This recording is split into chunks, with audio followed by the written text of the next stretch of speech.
Sorry about all this. I'm trying to do this as quietly as possible without undue craziness. Okay. I just really felt very burdened, very led of the Lord to share some thoughts I had about this whole thing with Christine Blasey Ford and Judge Kavanaugh. And I hope that you guys will listen to me and hear me out. And most of all, no matter what I say, that you will respect it. Agreed? So please don't mind me, as I said before. My husband and I were watching the confirmation hearings with a great deal of interest, consternation, the whole 9 yards. And I have to say a few things. I happen to be an adult survivor of child sexual abuse, and I have also been through domestic dating violence and stalking. And in each of these cases, I consider sexually assaulted. And on that note, as an adult survivor of child sexual abuse and such myself, I find Dr. Ford's account of everything that she said took place very suspect. Why, you guys ask? I'll give you a couple of things here. As I said, because I've been through this, and I could tell a few things. Number one, everything she was saying seemed like it was rehearsed and scripted. She came across like this helpless little person, but she was putting on an act. Her testimony was all over the place. I felt that her account of what happened, she said happened, had more holes in it than a block of Swiss cheese. Now, this has been brought up, but I've got to bring it up. How can anybody completely insist that something occurred when they can't remember specific things about it? Like date, time, exact place, address, where the home was, where she was at when this took place, how she got there, how she got home, etc. And like I said, because of the way she was conducting herself, like it was rehearsed, it was scripted, I firmly believe she's a deceiver.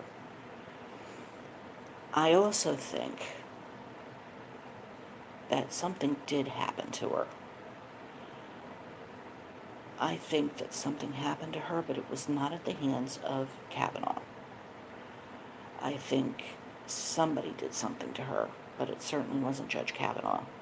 I think that she suffers from something called false memory syndrome, and look it up if you don't know what I'm talking about. And I think, bottom line, she needs help. I think she believes something happened to her, and I respect that. However, I don't buy what she's saying, and I pray that the real truth on all of it comes out, and that even she can heal properly. I also think she's being used by the Democrats and the entire left. I also believe that either Feinstein and her staff, somebody, or her congressman leaked all the information about her, leaked her name, the whole 9 yards. And I am hearing that it's going to be investigated, and I pray it's actually the case. Feinstein is in trouble if it's being investigated. Thank you, Joyce. I also think that, as I said again, she's being used. She's been put through the ringer. I believe she actually thinks something happened to her, and it more than likely did. But again, it wasn't Judge Kavanaugh. I'm hearing, speaking in that same vein, that there are two men that have come out and said that they did it. They're not telling their names. Go figure.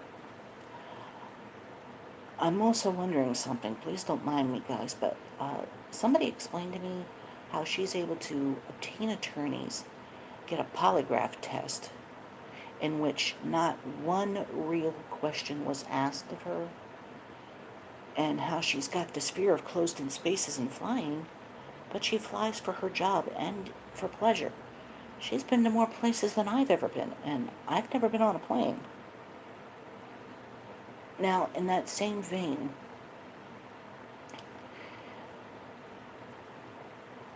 of all the irony, she has an attorney representing her that represents one of the people that's been indicted from the Trump situation, and another attorney that is a leftist activist, also with the polygraph test. As I said, not one real question was asked. Why didn't they bring in the polygraph person and have that person testify? And as I said, with the airplane situation, with this fear of flying, this fear of closed-in spaces, okay, as I said, she flies for her job and she flies for pleasure. And something interesting came out during that, as a matter of fact. When it was brought up about the fact that, and this was common knowledge all over the papers, online, you name it, that they were willing to go to California to interview her so she wouldn't have to go through all of this. She acted very surprised, genuinely surprised. And all of a sudden her attorneys cover the mic and say, oh, she's not answering that. She doesn't have to answer that. And what does that tell you? I think her attorneys are not representing her well. I also think her attorneys are just plain using her like the left is.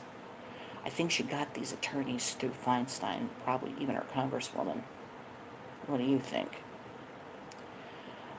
And yeah, true, Joyce. True. That bothers me. She stated during the hearing about GoFundMe, I almost fell over laughing. I also think both parties, both her and Kavanaugh, they have just been so irreparably harmed by the actions of the Democrats on the committee. The actions, especially towards Kavanaugh, have been just absolutely disrespectful from the start. You know, from the start, from even before President Trump mentioned another name, the Democrats said, we're opposing whoever it is, no matter who it is. They first tried, as Kavanaugh stated, which I'm going to get into in a moment, that they couldn't get him on his reputation as a judge. They had to bring up the smear campaign. What do you think? I think that the actions were so disrespectful. They still are. Nobody should ever have to go through this with both of them. And again, if I didn't say this before, I'm saying it again. Somebody on Feinstein's staff or the congresswoman she first went to leaked the information. Feinstein and her people are trying to throw Dr. Ford under the bus and saying it was somebody there. I don't know. I just, as I said, I'm not buying this. And last but certainly not least, I really want to say how much I admire Judge Kavanaugh for his absolute tenaciousness, his adamant denial of the garbage that he's being accused of. I mean, I feel for the man. I totally feel for him. It reminds me of the very accusations that were made against Joseph that got him put into prison at the hands of Potiphar's wife. You want to know what I'm talking about? Read Genesis chapter 37. You'll see what I'm saying. In that, Joseph was being tested, tempted, the whole 9 yards by Potiphar's wife. She kept trying to seduce him, and he would refuse. And at one point, she tried to rape him herself. He got away from her, but she went and made it look like he tried to rape her. Talk about a desperate housewife from Egypt. And it really got me, as I was looking at this, because I'm seeing this even now, as Judge Kavanaugh is going through this. I mean, the complete disrespect and rancor aimed towards him, it really sickened me. But it reminded me also of the words of Jesus above that says, when, this, and I want to share it. It says, "But before all these they shall lay their hands on you and persecute you, delivering you up to the synagogues and into prisons, being brought before kings and rulers for my name's sake, and it shall turn to you for a testimony." He also says about, blessed are those that persecute you, because they're going to say all kinds of rotten things about you. They're going to lie about you. And as I said, watching that hearing, as well as, oh man, just so many things with it, I was reminded not only of this passage, but I was also reminded of General Boykin, who was at our church a while back, and how he was falsely accused of things that he never did, and how much God was there for him. I thought of Daniel, and again, Joseph. And it amazes me how when evil tries to gain a foothold in any way, shape, or form, how God intervenes for that person. And I think God is going to do that for Judge Kavanaugh. I firmly believe it. And I just want to state, bottom line, when it comes to this, I believe Kavanaugh more than I do Christine Blasey Ford. I think she is a deceiver. I think that she is being used. And she needs help. Most of all, she needs the Lord. And I am very proud of Judge Kavanaugh for the way he stood up for himself. They can say all they want. They can say all they want. That he doesn't have the right temperament, this, that, or the other. I say, go jump in a lake. This whole bit, you have to be nice on the bench. No, you don't. I've never met a nice judge. I mean, I've met some very fair, kind judges, but no. And as Kavanaugh said, when they were getting at him because of his rulings, because of his stand on things, he said, I was expecting a good borking. Remember that? Yes. Same here, Joyce. That's what I'm going to get to next.